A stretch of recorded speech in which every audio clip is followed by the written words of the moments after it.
Students third part में हमने कहाँ पे एंड किया था? सोर्सेज ऑफ फिक्स्ड कैपिटल पढ़ रहे थे। Let's start this video with the meaning of working capital. क्या होता है working capital? It refers to that capital which is utilised for meeting current liabilities by cash payment. Working capital क्या होता है? वो कैपिटल जिसमें से कोई भी बिजनेस या कोई भी फर्म जो डे टू डे एक्सपेंसेस होते हैं, मतलब जो हमारी करेंट लायबिलिटीज होती है, उनको मीट करते हैं, उनको पे करते हैं। कैसे? कैश पेमेंट्स के थ्रू, कैश से पे करते हैं। कौन कौन सी हो सकती है? Like purchasing of raw material, raw material को जैसे परचेज करना है, meeting day to day current expenditure on salaries, wages, rent, insurance, advertisement etcetera. इन सभी चीजों में से जितनी भी चीजें हमें पे करनी है और उन सारी चीजों को पेमेंट के लिए जो कैपिटल की जरूरत होती है, उसे हम क्या बोलते हैं? वर्किंग कैपिटल बोलते हैं।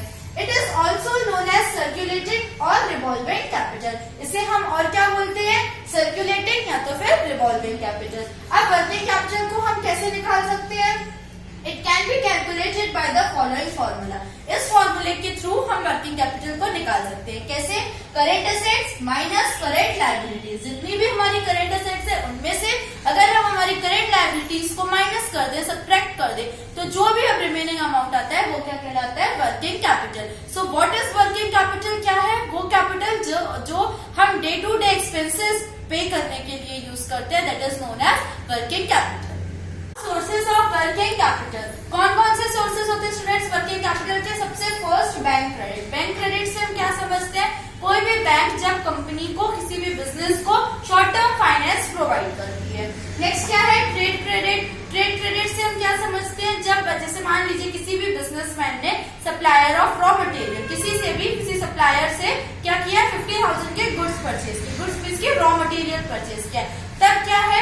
उसने एक शॉर्ट टाइम पीरियड दे दिया, एक टाइम लिमिट दे दी कि आप मुझे इतने टाइम तक, मान लीजिए 1 वीक तक ये 50,000 पे कर दीजिएगा। तो ये क्या कहलाता है? Trade credit. नेक्स्ट क्या है? Instalment credit. इंस्टॉलमेंट क्रेडिट से हम क्या समझते हैं? जब हमें अमाउंट इंस्टॉलमेंट्स में पे करनी होती है। जैसे 50,000 के रॉ मटेरियल हमने परचेज कर लिए, अब फर्स्ट हमने 10,000 दे दिया, फिर से 10,000 दे दिया, ऐसे कर करके हमने इंस्टॉलमेंट्स में अमाउंट पे किया। नेक्स्ट क्या है? Customer advance. कस्टमर एडवांस से हम समझ रहे हैं कि जब कोई भी फर्म, कोई भी बिजनेसमैन कस्टमर से एडवांस ले लेता है किसी भी प्रोडक्ट के लिए।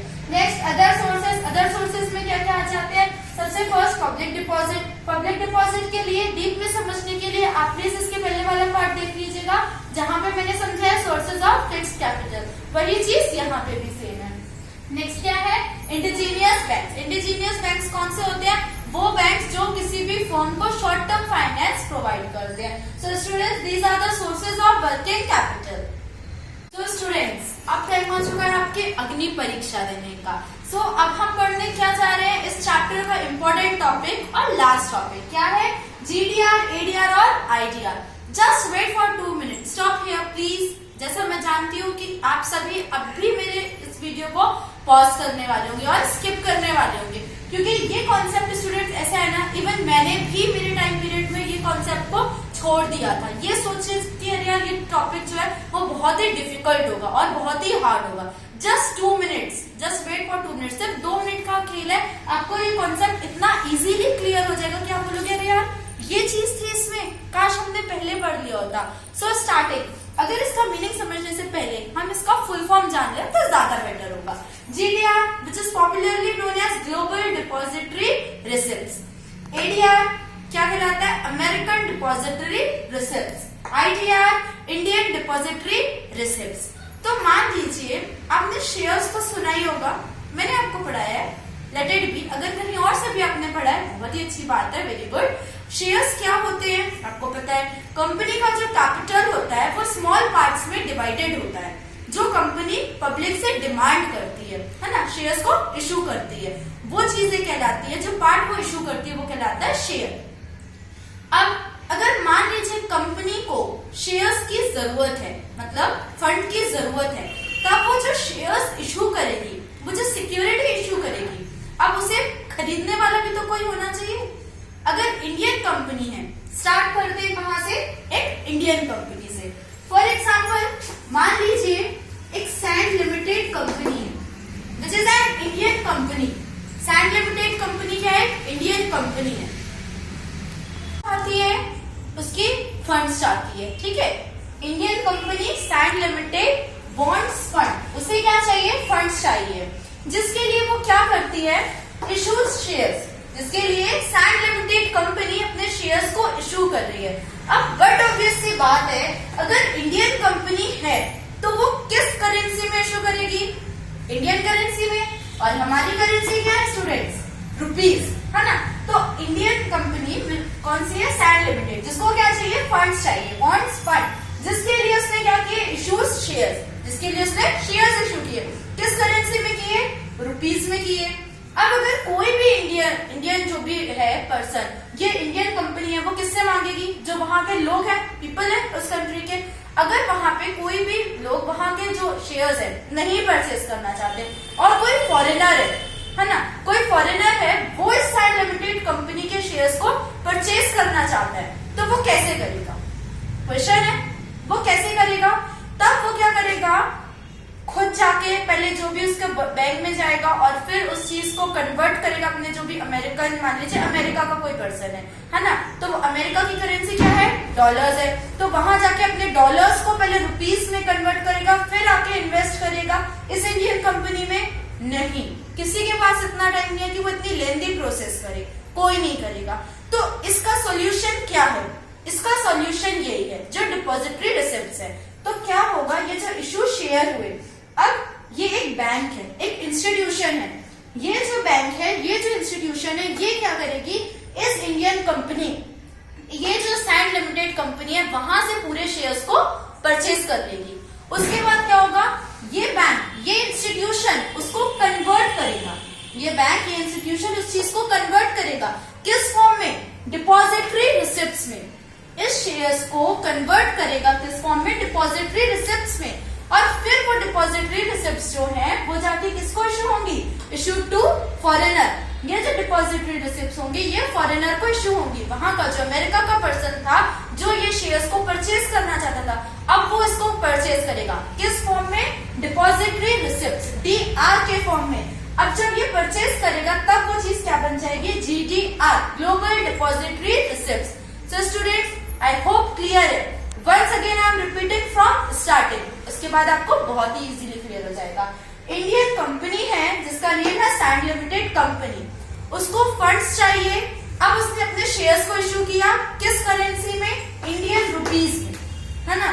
अब वहां का जो भी पर्सन है, वो उसे परचेज करना नहीं चाहता है, लेकिन कोई फॉरेनर है अमेरिका का, वो उसको परचेज करना चाहता है। उसके पास डॉलर्स में है रुपीज, मतलब डॉलर्स में है पेमेंट। अब उसे परचेज किस में करना है? रुपीज में। तो ये जो मीडिएटर है, ये जो बैंक है, ये जो इंस्टीट्यूशन है, ये इस सैंड लिमिटेड कंपनी के शेयर्स को परचेज कर लेगी। देन आफ्टर उसको कन्वर्ट करेगी डिपॉजिटरी रिसिप्ट्स में, और फिर ये डिपॉजिटरी रिसिप्ट्स यही बैंक इशू करेगी किसको? अमेरिका में, इशू टू फॉरेनर। फिर उसके बाद वो जो फॉर्म बन जाएगा, वो कहलाएगा हमारा GDR, ग्लोबल डिपॉजिटरी रिसिप्ट्स। अब आपको क्लियर है? अब इसके बाद हम इनके डेफिनेशंस देखते हैं। उसके पहले GDR क्या हो गया? Global depository receipts. हमारा वर्ल्ड है, वर्ल्ड में बहुत सारे कंट्रीज है ना। अब उन कंट्रीज के अलग अलग स्टॉक एक्सचेंज मार्केट्स होंगे। स्टॉक एक्सचेंज क्या होता है? मैंने आपको इसके पहले वाले पार्ट में बताया। Once again I am repeating it. क्या होता है स्टॉक एक्सचेंज? वो मार्केट जहां पे सिक्योरिटी या बॉन्ड, शेयर्स, डिबेंचर्स, ये सारी चीजें या कोई other type of security purchase होती है, सेल होती है, ये सारी चीजों का जहां पे भी परचेजिंग और सेलिंग होता है, वो प्लेस, वो मार्केट कहलाता है स्टॉक एक्सचेंज। अब वर्ल्ड में बहुत सारे स्टॉक एक्सचेंज हैं। अब वर्ल्ड के किसी भी स्टॉक एक्सचेंज में अगर ये इश्यूज, जो शेयर्स इशू हो रहे हैं, वो परचेज और सेल हो रहे हैं, तब हम उसे क्या फॉर्म दे देते हैं, क्या नेम दे देते हैं? GDR, global depository receipts.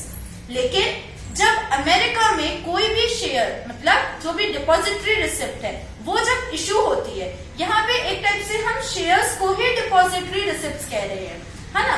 तो ये जो जब अमेरिका में इशू होंगी, तब वो बनती है ADR, अमेरिकन डिपॉजिटरी रिसिप्ट्स। और जब इंडिया में इशू होती है, तब वो कहलाती है शेयर्स या तो फिर Indian depository receipts. Now it is clear to you. अब हम देखते हैं इसके डेफिनेशंस क्या क्या है। Students, now the definition of GDR. Students, जब कभी भी आप ये आंसर लिखें आपके पेपर में, आपके एग्जाम में, सो प्लीज आप ये डेफिनेशन भी लिखें, प्लस इसके साथ साथ जो भी इसके पहले मैंने आपको फ्लो चार्ट एक्सप्लेन किया था उसको भी एक्सप्लेन करें, क्योंकि किसी भी आंसर को फ्लो चार्ट जितना अच्छे से एक्सप्लेन कर सकता है ये डेफिनेशन नहीं कर सकती। दैट्स व्हाई मैंने आपको पहले फ्लो चार्ट के थ्रू समझाया था। So starting it was introduced in 1990। GDR कब स्टार्ट हुआ था, कब इंट्रोड्यूस हुआ था? 1990 में। It means any instrument in the form of depository receipt. GDR क्या है? एक इंस्ट्रूमेंट है जो किस फॉर्म में होता है? डिपॉजिटरी रिसिप्ट के फॉर्म में होता है। और certificate created by the overseas depository bank, एक सर्टिफिकेट है या एक इंस्ट्रूमेंट है जिसको किसने क्रिएट किया है? Overseas depository banks. ये क्या है? अभी इसके पहले हमने फ्लो चार्ट में देखा था, यहाँ पे मैंने देखा था एक बैंक है जो कन्वर्जन का काम करती है, ये वो बैंक है। ओवरसीज डिपॉजिटरी बैंक्स वो इंस्टीट्यूशन होता है, वो बैंक होता है जिसको इशुइंग कंपनी मतलब इंडियन कंपनी ने एक अथॉरिटी दे दी है कि आप हमारे शेयर्स को जीडीआर के फॉर्म में इशू कर सकते हो आउटसाइड इंडिया। कहाँ पे? इंडिया के outside. And issue to non resident investor. Non resident investor मतलब कि जो इंडिया का रेसिडेंट नहीं है। Against the issue of ordinary shares of issuing company, किसके अगेंस्ट में आप कर सकते हो? जो इशुइंग कंपनी ने शेयर्स इशू किए हैं। इशुइंग कंपनी मतलब कि इंडियन कंपनी। सो क्या है जीडीआर का कंक्लूजन? जीडीआर एक डॉक्यूमेंट है, एक इंस्ट्रूमेंट है, ठीक है, एक सर्टिफिकेट है जो एक बैंक, जिसको हम क्या बोलते हैं? ओवरसीज डिपॉजिटरी बैंक के थ्रू एक नॉन रेसिडेंट को, नॉन रेसिडेंट मतलब कि किसी भी फॉरेनर को जो आउटसाइड इंडिया का हो, है ना, तो वो तो बट ऑब्वियसली बात है फॉरेनर ही हो गया, उसको इशू किए जाते हैं Indian shares, is known as GDR. Next is ADR. अब एडीआर क्या होती है? एडीआर जैसे मैंने आपको पहले बताया था वही चीज है, उसको हम यहाँ पे डेफिनेशन के थ्रू समझेंगे। The depository receipts issued by a company in USA are known as American Depository Receipts, commonly known as ADR. Simple सी डेफिनेशन है, बहुत ही इजी। वो डिपॉजिटरी रिसिप्ट्स जो कहाँ पे इशू की गई हो? यूएसए में, अब यूनाइटेड स्टेट्स ऑफ अमेरिका, उन्हें हम क्या बोलते हैं? American depository receipts, ADR. The bank which issues is known as depository bank. वो बैंक जो ये ADR को इशू करता है उसे हम क्या बोलते हैं? Depository banks. सिंपल है, अब आपको इजीली क्लियर हो गया होगा। अब हम एक बार समझ लेते हैं जीडीआर और एडीआर का डिफरेंस क्या है ना। सबसे फर्स्ट पॉइंट हम यहाँ पे ले लेंगे कि जीडीआर जो होते हैं उसके जो रूल्स होते हैं वो इजी होते हैं, और जो एडीआर के रूल्स होते हैं वो क्या होते हैं? थोड़े से रिजिड होते हैं। जीडीआर के जो रूल्स होते हैं वो थोड़े इजी होते हैं, एडीआर के रूल्स होते हैं वो थोड़े से रिजिड होते हैं। नेक्स्ट है वैल्यू। जो जीडीआर की वैल्यू होती है वो लेस रहती है, लेकिन जो एडीआर की वैल्यू रहती है वो मोर रहती है, मतलब कि हायर रहती है। यहाँ पे मैं हायर लिख देती हूँ ताकि आपको इजी हो जाए। नेक्स्ट क्या है? अब इनका जो डिविडेंड रिसीव होता है, जो अब इसको परचेज करेगा, इन डिपॉजिटरी रिसिप्ट को परचेज करेगा, सेम एज शेयर्स के ही जैसे होते हैं, उन्हें डिविडेंड प्रोवाइड किया जाता है, लेकिन उनको पूरे राइट्स तो दिए जाते हैं, बट एक राइट नहीं दिया जाता है। वो राइट कौन सा होता है स्टूडेंट्स? Voting right. सारी चीजें वैसे ही रहेंगी, आपको डिविडेंड भी मिलेगा और जो आपका कैपिटल है वो भी मिलेगा, लेकिन आपको वोटिंग राइट्स नहीं दिए जाएंगे। तो जो जीडीआर की वैल्यू होती है डिविडेंड की, वो किस फॉर्म में होती है? इंडियन रुपीस के फॉर्म में होती है, सॉरी इंडियन करेंसी के फॉर्म में होती है, मतलब कि रुपीस के फॉर्म में होती है। लेकिन जो एडीआर का डिविडेंड होता है वो जब रिसीव होता है तो वो किस फॉर्म में होता है? डॉलर्स के फॉर्म में रिसीव होता है ना। नेक्स्ट क्या है कि जो जीडीआर होते हैं, ग्लोबल डिपॉजिटरी रिसिप्ट्स, वो कहाँ पे होते हैं? लंदन के स्टॉक एक्सचेंज में चेंज होते हैं। और जो एडीआर होते हैं मतलब लंदन के स्टॉक एक्सचेंज में लिस्टेड होते हैं, और जो एडीआर होते हैं वो सिर्फ कहाँ पे होते हैं? यूएस के स्टॉक एक्सचेंज में लिस्टेड होते हैं। ये लंदन के स्टॉक एक्सचेंज में लिस्टेड होते हैं और एडीआर जो होती है वो सिर्फ यूएस के स्टॉक एक्सचेंज में लिस्टेड होते हैं। अब ये डिफरेंस के थ्रू भी आपको और अच्छे से क्लियर हो गया होगा। सो नाउ आई होप कि ये जो डिफिकल्ट टॉपिक था जो इवन मैंने भी मेरे टाइम पीरियड में छोड़ा होगा, I expect that no student of mind will leave this topic in their examination. तो स्टूडेंट्स नाउ सबसे लास्ट टॉपिक इस चैप्टर का special financial institutions of India. India में बहुत सारे ऐसे फाइनेंशियल इंस्टीट्यूशंस है जिसको अब हम स्टडी करेंगे एक कंपैरिजन के थ्रू, ताकि आपको इजीली लर्न हो जाए, बिकॉज ये सारी चीजें 1 और 2 मार्क्स के लिए पूछी जाती हैं। तो सबसे फर्स्ट ये सारे हैं बेसिस ऑफ डिफरेंस, ये सारे हैं इन इंस्टीट्यूशंस के नेम। तो सबसे फर्स्ट क्या है, establishment. IFCI industrial financial corporation of India, इसका एस्टैब्लिशमेंट कब हुआ था, 1 जुलाई 1948। Next SFC state financial corporation, इसका एस्टैब्लिशमेंट कब हुआ था, 28 दिसंबर 1951 में, लेकिन इन MP 1 नवंबर 1956 में। 1951 से तो स्टार्ट हो चुकी थी, लेकिन अपने MP में कब से स्टार्ट हुई थी, 1 नवंबर 1956। Next IDBI industrial development bank of India, which was established in 1964 और 16 जनवरी 1976 में ये एक ऑटोनॉमस बॉडी बन गई। ऑटोनॉमस बॉडी से हम क्या समझते हैं, जिसके रूल्स रेगुलेशन सारे वहीं पे वही कॉर्पोरेशन डिसाइड करता है। Next NIDC national industrial development corporation, कब स्टैब्लिश हुआ था, 20 अक्टूबर 1954। Next UTI unit trust of India, 1 जुलाई 1964 में। Next ICICI industrial credit and investment corporation of India, 5 जनवरी 1955। सो ये सारे हैं इनके एस्टैब्लिशमेंट्स के ईयर। नेक्स्ट क्या है, हेड ऑफिस। IFCI का हेड ऑफिस है न्यू दिल्ली में, SFC का हेड ऑफिस है भोपाल में, IDBI Mumbai, NIDC new Delhi, UTI new Delhi, ICICI Mumbai. Next क्या है, बोर्ड ऑफ डायरेक्टर्स की। बोर्ड ऑफ डायरेक्टर्स में इनके यहाँ पे कितने मेंबर्स होते हैं, IFCI 13 members, SFC 10 members, IDBI 22 members, NIDC 15 to 20 members, UTI 10 members, ICICI 5 to 15 members.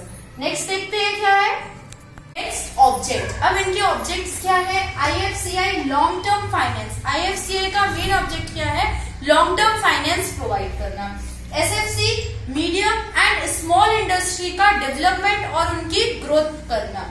IDBI developing industries, IDBI का मेन फंक्शन क्या होता है, जो भी इंडस्ट्रीज है उनको डेवलप करना। NIDC प्रमोशन ऑफ इंडस्ट्रीज, कौन सी इंडस्ट्रीज, वो जो मशीनरी टूल्स को बनाती हैं उनका ज्यादा डेवलपमेंट करना और प्रमोशन करना। UTI safety of capital and growing income, जितनी भी उनकी कैपिटल है अगर किसी ने वहां पे रखा है तो उसकी सेफ्टी करना और इनकम को इंक्रीज करना। ICICI long and medium term loan for 15 years. Next authorised capital. अब इन सारे ये जो इंस्टीट्यूशंस हैं उनकी ऑथराइज्ड कैपिटल कितनी होती है, IFCI 1000 crore, SFC 50 crore, IDBI 1000 to 2000 crore, NIDC 1 crore, UTI 500 crore, ICICI 1600 crore. So students, we have completed this chapter. All the topics of this chapter we have studied.